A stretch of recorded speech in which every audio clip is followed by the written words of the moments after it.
Dr. Nguyen, former chairman of Mỹ Group, used to work for the world's leading printing and computing company such as IBM, Sun Chemicals, and Kodak Polychrome Graphics. He owns about 200 patents in the field. The American Die Swatch Company, or ADS, established by him, created a revolution in organic printing, luminescence, and electronics. With scientific patents recognized in different countries around the world, especially the invention of publishing technology, in which digital data from a computer is directly written to the print without going through the intermediary, which is the film process. This is a new printing technology that is widely used in the world, and with the inventor being a Vietnamese, it has put Vietnam on the world map of high-tech brands. After many years living and working for big multinational corporations in the US and Canada, Dr. Nguyen in 2004 decided to return to Trà Vinh, his hometown where he was raised and born. Dr. Nguyen owns more than 200 patents in optoelectronics, and our Talk Vietnam today, we're very honored to have him here to share his story. Hello, Dr. Nguyen, and thank you very much for joining our Talk Vietnam today. Thank you. My honor to be here as well. You've lived so many years abroad, but your heart and mind always kept thinking about Vietnam, and you had so many big dreams about Vietnam at that time. Can you share a little bit about those dreams? In September 1982, when I was working in the restaurant as a waiter and a head cook, and my wife at that time, she was 18 years old, I was 27, she just came from Vietnam. I was there for three years already. She came in and worked. So one day close to Christmas, after she finished setting up table in the front, and she came back to the kitchen, and she asked me, "Hey, and me, what's your dream of the future?" I was cutting beef, and then I turned to her and answered, I said, "One day, I'll come back to my hometown, my home village, to build industry, provide job for people in my village, to have a better life." And then my wife asked me, "You know you are a waiter?" I said, "Of course, but you asked for my dream. That is my dream." You started your job as a waiter in Canada. So what motivated you to move from being a waiter to achieve what you've had today? Why did you have that specific image in mind that you would build factories? Because I came from a broken family. My father left our family when I was 7 years old. And I live in Thanh Mỹ village, a Tet offensive, Mậu Thân, right? Tet Mậu Thân, right? Came and my house in the village were burned, and then my mom took 5 of us to Trà Vinh city, lived there, and we was like homeless for some time. And every day at 4 o'clock, I saw bread on the street, you know. Would carry a bag of bread and walk around, said, "Mì đây, mì nóng giòn đây." Yeah, tried to make a living when I was very young, and always entrepreneurship in my head. So what do you think about your connection to the root, to your homeland? You know, you've lived a life traveling to so many different places, doing so many things. Now looking back, what do you think about your connection to Vietnam? Well, I'm Vietnamese. I'm proud to be Vietnamese. I'm back to my root. I'm happy to be back and to contribute. When you first came back, when your plane got landed, what came through your mind? Tears from my eyes. The captain said, "Okay, we descend to Tân Sơn Nhất Airport." And I looked down, the window is dark, nothing. And tear come down, and yeah. When did you know that, okay, this is the place that I need to be and I'm in the right place, I'm on the right track? When did you know that?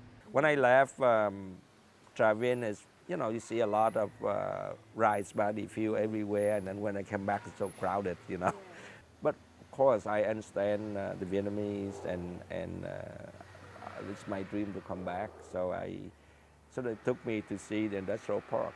Actually, it's a rice paddy field and nothing. So okay, this is industrial park, and you can invest here. Okay. Okay. Travin province at that time is the third poorest province of Vietnam. Yeah, and the poorest in the Mekong. So this was a very poor place. My dream is to come back to my village, to provide job and to help the people in my village, my hometown, to have a better life. But what opportunities did you see in that poor place? You know, it's because the poorer the place, the more opportunity you get, because they don't have anything. You know, they have nothing. So people ask me, where is the best place to invest? I said Travin. So I mean you know we always heard people say, okay, you know, difficulties, opportunities. So Travin is the poorest place in the Mekong and gave us a lot of opportunities there. And before we listen more to Dr. Nguyen Thanh Mi's story, let's learn more about him and his love for Trà Vinh, his hometown, in the following clip. Tôi tên là Nguyễn Thanh Mỹ. Trà Vinh là quê tôi, nơi tôi được sinh ra và lớn lên. Giống như cá hồi đó thì đi đâu thì đi, nhưng cuối cùng thì về là quê mình rồi chết ở đó. Thì đó là cái chung của tất cả những người Việt Nam ở nước ngoài.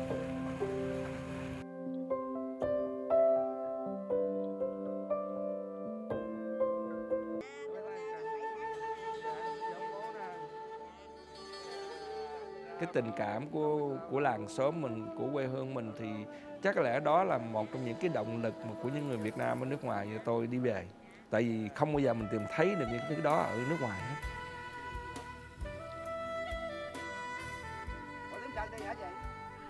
Riêng tôi thì sống từ một cái làng, cái quê rất là nhỏ ở đồng bằng sông Cửu Long này, thì cái tình làng nghĩa xóm thì nó to lớn lắm ở trong khi mình đi. Nói đúng không là mình mang đi cái đất nước mình mà cái tình làng nghĩa xóm thôi. Thì khi mình trở về thì chắc có lẽ đó là cái mà mình về để mình tìm.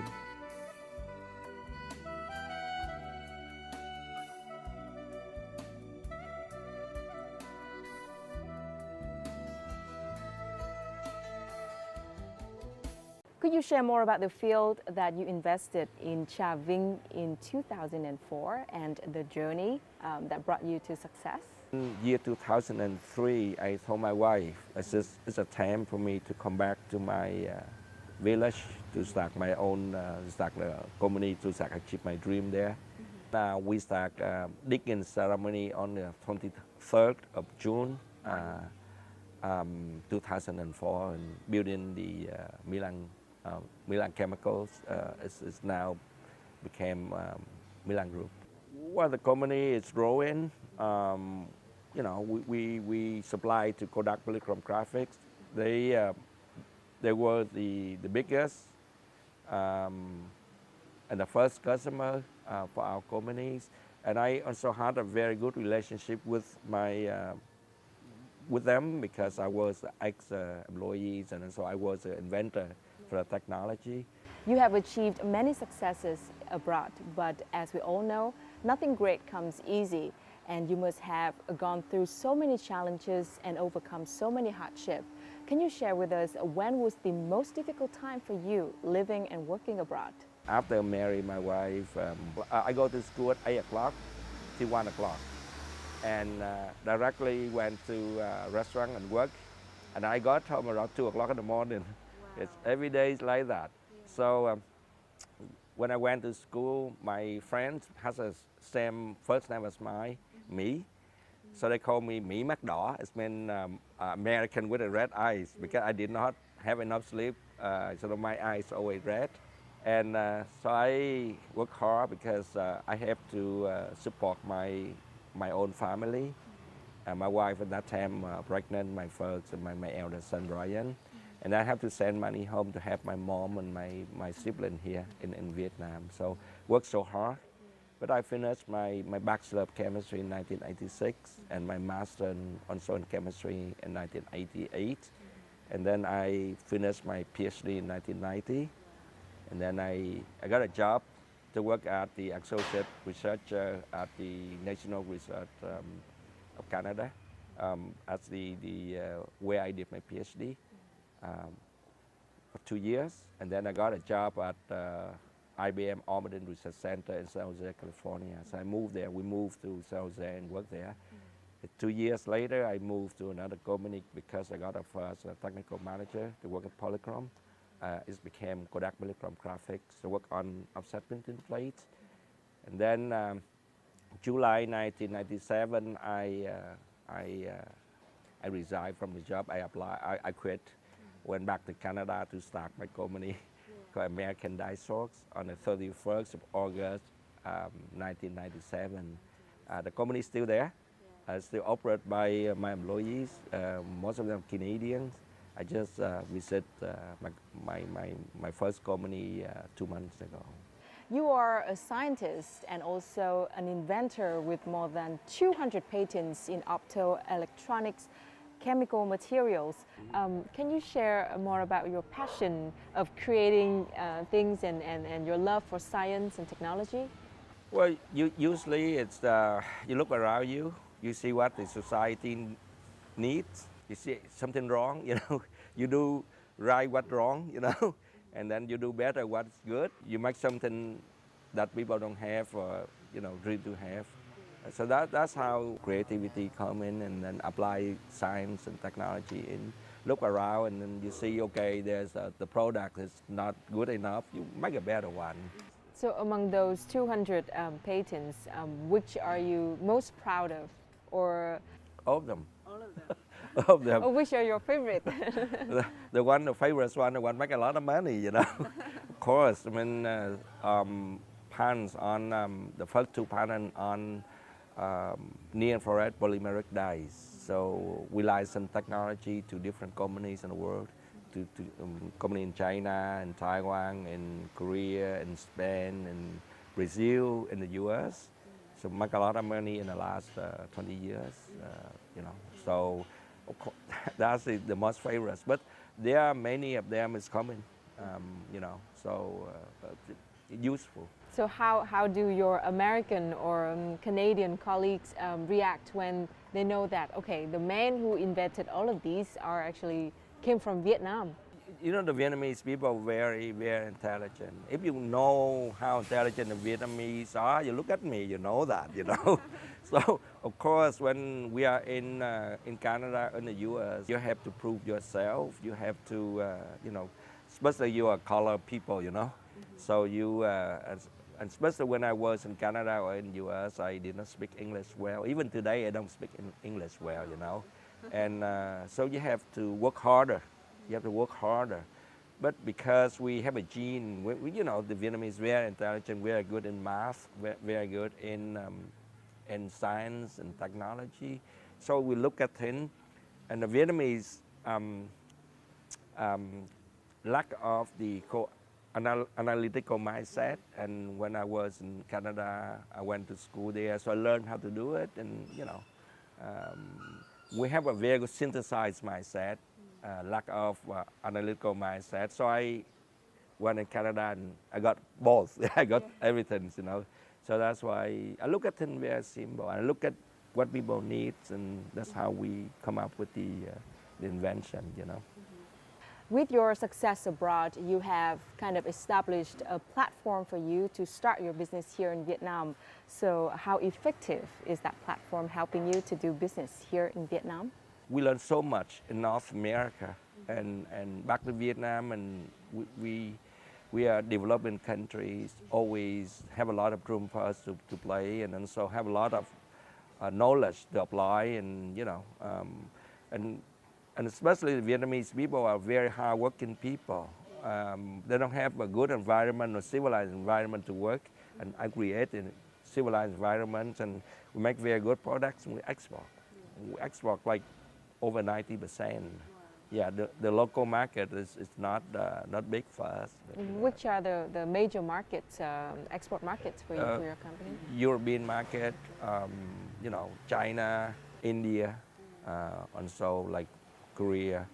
As a very passion-driven and strong-willed person, after his retirement at the age of 60, Dr. Nguyen opened his new business, and he is living his motto, it's never late to start a business.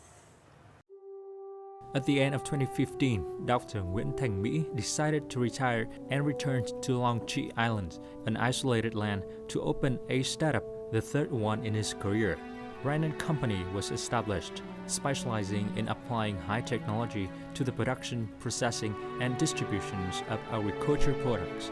Dr. Mỹ turned 60 when he opened the startup. His target is not only to help Vietnamese farmers cope with climate change, but also seek opportunities of the agricultural sector in the 4.0 technology revolution. The company used technologies to increase agriculture value chain in all fields, from production, processing, distributions, and consumption. The investment in the invention of smart fertilizer is about $5 million to produce 20,000 tons of products for the market. Investment in cloud computing costs about $4 million. So you retired in 2016? 2015. 31st 2015. of December 2015. Yeah, I was legally 60 years, so I have to retire. And then you decided to open a new business in smart agriculture. Why did you do that? Well, after a couple of weeks doing nothing, I realized that I'm still young to do nothing. And especially at that time, it's a dry season, 2015, 15 and 16, the dry season, historic dry season, and you see the seawater intrusion for 6 months in and traveling. I live in an island, small ice, when we did not have water. Believe it or not, I live in the middle of Mekong Delta, Cochin River. I did not have water to water my plants. And you know, we have at Milan Group, there are many engineers, very intelligent. So I pick a couple one and call them to do startup with me. And within 3 weeks, up and running. So very intelligent, very good, yeah. So how many engineers are working with you now? For the startup, right now, startup we have 183. And 183, 160 engineers. Yeah, in the IT, automation, electronics, you know, artificial intelligence. And are they all Vietnamese or? All Vietnamese, all Mekong Delta people, you know. So they are and very young. The average is about 25 years old. The first and also the highlight of your product portfolios is the environmental monitoring floating device. Can you share more about this special invention? I asked people, you know, to take water from the Cochin River to measure the salinity every hours. And we found out that, yes, we have a few hours fresh water coming down from upstream, but you have to know when. So we pump the water in, and I went to Milan Group and I talked to one of the engineer there. I said, "You want to start up with me?" You know, so he said yes. So he came and worked with me to build the smart buoy. So we put in Cochin River. So every 15 minutes we send to the cloud the salinity, pH, the tide level, and then you know, alkalinity. So every 15 minutes we send data to the cloud, and then with the app we have on the mobile phone, so that we can we know the quality of water, and then we can pump water in to water our plants, and also the farmer can use it for their rice farming, and also for shrimp farming. Yeah, and then now we have many. We build a whole network, right?